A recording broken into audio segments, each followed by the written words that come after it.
Здравствуйте, друзья, в эфире Геоэнергетика Инфо, с вами Радайкин Максим и мой сегодняшний собеседник Александр Фролов. Здравствуйте. Здравствуйте, здравствуйте. Газ из Азербайджана не дойдет до Украины. В сентябре поставки газа на Украину по трансбалканскому газопроводу снова остановятся. Желающих импортировать газ по такому маршруту не нашлось, ибо дорого. В августе Киев заявил об импорте тестовой партии по данному маршруту. Александр, почему данный агрегат не завелся? Ведь это так выгодно, так много писали СМИ о том, что данная страна спасет Украину своим газом. Что случилось? Мы как-то беседовали на эту тему, когда эти новости были актуальны, что вот, посмотрите, Азербайджан поставляет, началось. Что мы тогда говорили, дорогие друзья? У Азербайджана, во-первых, нету свободных объемов. Все объемы, которые есть на территории Европейского Союза, они раскуплены, и значит, эти объемы надо у кого-то перекупить. Получается просто дороже. И удивительное дело, говорится о том сейчас, что, вы знаете, мы посмотрели, что-то дороже получается. Да неужели, дорогие друзья, кто бы мог подумать, кто бы мог это предположить? Ведь такая многообещающая действительно была новость. Из Азербайджана теперь газ пойдет сначала на Балканы, потом с Балкан в Румынию, через Румынию и Молдавию попадет на Украину. Красота неописуемая. Если посмотреть, в принципе, с точки зрения поставок на Украину, то такой маршрут имел бы смысл. Не обязательно поставлять газ при этом из Азербайджана, но если вы организуете поставки по этому маршруту, вы как минимум сможете запитать Одесскую область. У Одесской области есть определенные сложности с потреблением газа, с поставками туда газа по действующим маршрутам. И это было бы таким неплохим подспорьем для обеспечения энергобезопасности этого района. Но мы упираемся в вопрос цены. Поставки из Азербайджана упираются в два обстоятельства. Собственно, я их уже назвал. Азербайджан – это, конечно, крупный региональный игрок, но именно крупный региональный игрок на рынке нефти и газа. Поставлять в Европейский Союз Азербайджан может максимум 12 с небольшим миллиардов кубических метров. В целом он планировал поставлять 10 миллиардов кубических метров, но тут вот после 2022 года его попросили, а он смог обеспечить поставку 12 миллиардов. На фоне даже резко сократившегося потребления в Европейском Союзе в период с 21 по 24 годы, а именно до 332 примерно миллиардов кубических метров с 415 миллиардов кубических метров, 12 миллиардов выглядят каплей в море. А если мы говорим про 2 дополнительных миллиарда, то они окажутся практически незаметными, но их наличие лучше их отсутствия, прямо скажем. Однако мы здесь упираемся вот в какое обстоятельство. Так как Азербайджан уже поставляет фактически максимум того, что он может поставить в Европейский Союз, то если рядом с Европейским Союзом оказывается еще какой-то потребитель, который говорит: ребята, дайте газ, то этот газ будет поставляться из объемов, которые уже пришли на территорию Европейского Союза, а не из тех объемов, которые Азербайджан специально для этого покупателя извлечет и прокачает. То есть, еще раз, добычные мощности Азербайджана ограничены, они сейчас работают фактически на максимум. Газотранспортные мощности, которые обеспечивают поставку в сторону Европейского Союза, ограничены и работают сейчас на максимум. Без расширения этих мощностей, и добычных, и газотранспортных, даже предполагать, что можно обеспечить стабильные поставки газа в обход России из Азербайджана на Украину, невозможно. А в текущих условиях можно купить у кого-то другого. Вы можете купить, допустим, просто допустим, у какой-нибудь болгарской компании, которая купила азербайджанский газ. Кстати, можете у турецкой купить. Но просто и в том, и в другом случае вы будете работать с объемами, за которые уже заплатили. Эти объемы надо доставить, за это надо заплатить. И, должна быть какая-то маржа у продавца, согласитесь. Хотя бы 5%. Вот и получается, что вы будете переплачивать, а учитывая протяженность маршрута, будете переплачивать, несколько больше, чем когда вы получаете газ со стороны Словакии. То есть цена газа, ну, тело цены будет примерно одинаковым, что у болгар, примерно одинаковым, еще раз подчеркиваю я, что у болгар, что у словаков. Но с учетом вот транспортной составляющей вы заплатите больше при прокачке через Балканы. Вот. Тут можно, конечно, поговорить о возможном, о том обстоятельстве, что цена газа, который получает Словакия, ниже цены газа, по которой этот самый газ получает Болгария, получает Турция. Но мы не будем упираться сейчас в этот вопрос по двум причинам. Причина первая заключается в том, что есть ряд оговорок, касающихся контрактов, подписанных Азербайджаном с его европейскими, ну и турецкими покупателями. И исходя из того анализа, с которым я знакомился, эти поставки тоже идут с небольшим дисконтом. Небольшим, но вполне заметным дисконтом. То есть это не совсем та цена, которую вы получите, если будете в ноль ориентироваться на биржевые котировки газовые. А вот, это первое обстоятельство. А второе, да вообще не важно. То есть вот это обстоятельство сейчас вообще не важно, потому что в итоге мы упираемся в желание заработать на Украине со стороны продавцов газа. Им же газ поставляют не потому, что «Господи, как же вы там бедные без газа, мы так и быть, вам его поставим». Нет, вы приходите, покупаете этот газ, на вас наживаются. Но учитывая транспортную составляющую, учитывая налоги, да, вы будете переплачивать. Это априори. По-другому быть не может. Но может ли ситуация измениться? Давайте вот об этом подумаем.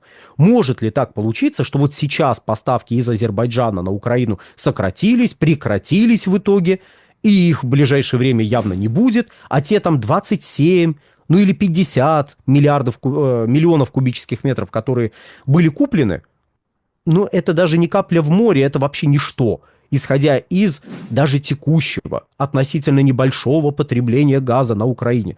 Ну вот текущую ситуацию давайте отложим в сторону. Давайте подумаем, а что должно произойти, чтобы поставки газа на Украину стали, наконец, стабильными и шли за счет новых добычных мощностей на территории Азербайджана. Ну, можно было бы предположить, что Азербайджан к 2027 году, планирующий расширить добычу, расширить газотранспортные мощности, сможет удовлетворить в том числе и потребности Украины. О величине этих потребностей я скажу ближе к концу. Пока лишь заметим, что предположить такое мы можем, но это предположение будет в корне неверно, потому что все расширение добычных мощностей, газотранспортных мощностей будет осуществляться в адрес, ну и в пользу Европы. То есть с Европейской комиссией подписана бумага, согласно которой в 27 году, ну или сразу после 27 года, Азербайджан должен удвоить возможности поставок газа в этот самый Европейский Союз. Удвоить это означает довести их до гарантированных 20 миллиардов кубических метров. Ну, потому что гарантированный объем сейчас 10 миллиардов кубов. То, что поставляют 12, это, ну, вот так получилось.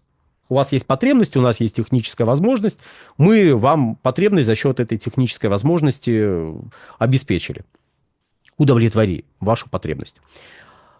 То есть те объемы, на которые будет добыча увеличена, и прокачка которых будет обеспечена, их уже, считайте, купили. Купили европейцы. И, соответственно, мы опять приходим к истории, что чтобы какой-нибудь «Нафтогаз» или компания «Эра» какая-нибудь, или еще какие-нибудь рога и копыта, которые образуются на территории Украины для того, чтобы поработать на рынке газа. Так вот, этой компании придется прийти на какую-нибудь биржу, ну или заключить какое-нибудь соглашение с кем-то из поставщиков европейских и покупать газ, который уже был куплен у производителя, и, соответственно, придется переплачивать. То есть мы опять приходим к ситуации, с которой столкнулись потребители на Украине в 2025 году. А что же тогда надо делать на самом деле? На самом деле руководству Украины нужно приехать в Азербайджан и сказать: ребятки, кстати, никто не знает, как там зовут руководство Украины, а то какие-то противоречивые сведения. Там, говорят, какой-то актер изображает президента. Какая-то странная история. Вот. И выборы почему-то не проводились. Так вот, нужно приехать в Азербайджан, подписать даже не меморандум, а что-то более обязующее В рамках этого обязующего документа Украина должна гарантировать объемы закупок, ну, то есть с собой надо взять какого-нибудь там главу какого-нибудь «Нафтогаза», допустим, чтобы он с местным хозяйствующим субъектом подписал бумагу еще. Вот, о том, что они гарантируют покупку газа. У Азербайджана есть вопрос, который был высказан год назад, и ответ на который, ну, по крайней мере, я не видел. Если вы видели, обязательно поделитесь. Европейская комиссия уже как вкладывает деньги в Южный газовый коридор? Это та самая система магистральных газопроводов, которая позволяет прокачивать газ из Азербайджана в Турцию и далее в Европейский Союз. Нужно расширить мощности этой системы магистральных газопроводов для того, чтобы обеспечить поставки тех самых 10-12 дополнительных миллиардов кубических метров с 2027 года в Европейский Союз. Деньги есть? Ну, просто в Азербайджане интересовались. Деньги будут? Или мы на свои должны это все строить? А если на свои, то как, скажите, надо понимать ваше желание отказаться от газа? А то мы деньги вложим, а сможем ли мы их отбить, эти вложения, пока не ясно. Вот удалось ли решить этот вопрос? Опять же, без ответа на этот вопрос мы не сможем вообще говорить как-то серьезно о том, что Украина могла бы чисто теоретически получать какие-то объемы газа из Азербайджана. Потому что под украинские объемы строить трубу, расширять трубу было бы неосмотрительно. И вот почему.